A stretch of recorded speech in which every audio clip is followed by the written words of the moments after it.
Assalamualaikum warahmatullahi wabarakatuh. Bismillahirrahmanirrahim. Bini ajli ridaillahi ta'ala.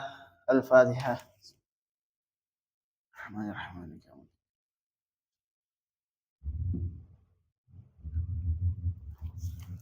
Ila hadrat Nabi Mustafa Muhammadin Rasulullah sallallahu alaihi wasallam. Wa ila hadrat al-qutub syamil maqam al-ghazil azam sultan li awliya asyih Ibn Hasan Ali Asyadili. Wa ila hadrati mursyidina wa murabbi rahina maulana al-habib Muhammad Lutfi ibn Ali Dashim. Khususan al-qutub Syekh Abdul Malik bin Ilyas bin Yahya. Wa ila hadrati masyikhina wa masyikhina wa ustadzina ma'alimina wa walidina. Khususan masyayikh Dar Tauhid Ahsaniyah. Wa ila hadrati sahabi hadzal kitab Jawahirul Lama'ah Syekh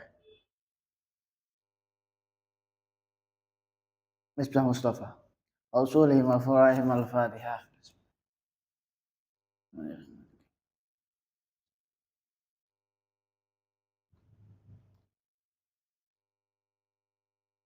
Bismillahirrahmanirrahim. Wa al-musannif rahimallahu ta'ala. Wa nafa'ana fihi bi ulumihi wa matana bi asrarihi. Wa 'ada 'alaina min barakatihi fid dharaini. Amin. Bismillahirrahmanirrahim. Kosok baline yen nanggapi dawuh Al-Qur'an lan hadis iku kanthi akal lan ora waras utawa ora ana iman kang murub ing dadane, tentu bakal nganggep sepi marang dawuh-dawuh iku. Kedadiane nuli padha urip saanane. Hingga akeh banget kang wis dadi wong Islam 40 utawa 50 tahun. Nanging carane nglakoni Islam padha karo wong kang lagi setahun, 2 tahun oleh dadi wong Islam. Ora ana rasa wedi ing atine. Senajan disebut ulama utawa pemimpin, guru tarekah lan guru agama, ora kenal karo Al-Qur'an lan hadis Rasulullah sallallahu alaihi wasallam.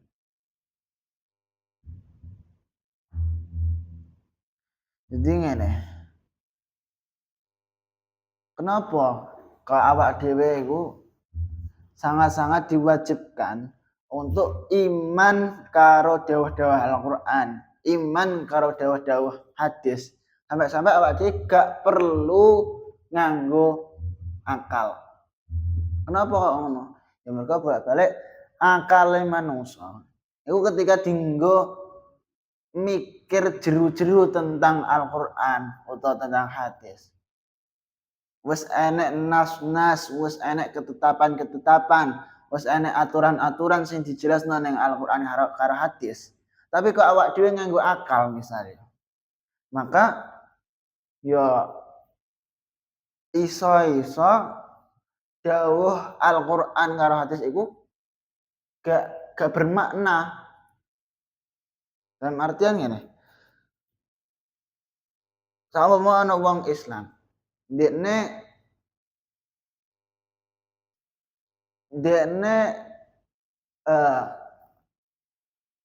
memahami Al-Qur'an hadis iku nganggo logika. Mok bondo logika tok. Ora ana rasa iman karo dawuh-dawuh Al-Qur'an hadis. Mok bondo akal tok. Maka kemungkinan besar orang tersebut bakal ora iso ngrasakno makna sing terkandung ning jero Al-Qur'an karo hadis. Jadi urip sak urip ya apa anane, ya mlaku sak mlakune. Ora enek sing mencerminkan dawuh-dawuh Al-Qur'an karo hadis. Ya bolak-balik ya logikane tok sing dienggo. Bahkan iso-iso selama 40 tahun, 50 tahun dekne urip, memang dekne ngaku Islam. Tapi ora ana rasa keimanan, ora ana rasa takwa ning jero atine. Jadi sangat-sangat gak bermakna. Makanya iki membuktikan bahwa seberapa penting awake dhewe kudu wajib yakin karo Al-Qur'an hadis. Wajib yakin, wajib iman karo dawuh-dawuh ning jero Al-Qur'an atau hadis. Gak perlu awak dhewe mikir jero-jero, mergo ya jelas-jelas gak tok. Sama awak dhewe terlalu memikirkan nganggo logika. Apa-apa kok dihubung karo logika. Maka ya bisa berdampak buruk ning atine awak dhewe, bisa berdampak buruk ning keimanane awak dhewe. Bahkan meskipun iku seorang pemimpin misal. Jadi ndekne wis menurut pandangan masyarakat dekne orang kuat misal. Tapi nek menanggapi Al-Qur'an hadis nganggo logika tok ya atine gak ngarah kuat, gak ngarah iso teguh menghadapi atau dalam menjalani kehidupan Islam ini nih. Nah, gampangnya. Upamane buka Al-Qur'an atau hadis Nabi. Kemudian jupuki dawuh-dawuh kang cocok karo nafsune kanggo mbawahake kedudukane ana ing masyarakat utawa ana ing pandangane pemerintah. Dawuh-dawuh kang gandeng karo akhirat utawa kang ngenani awake diumpetake.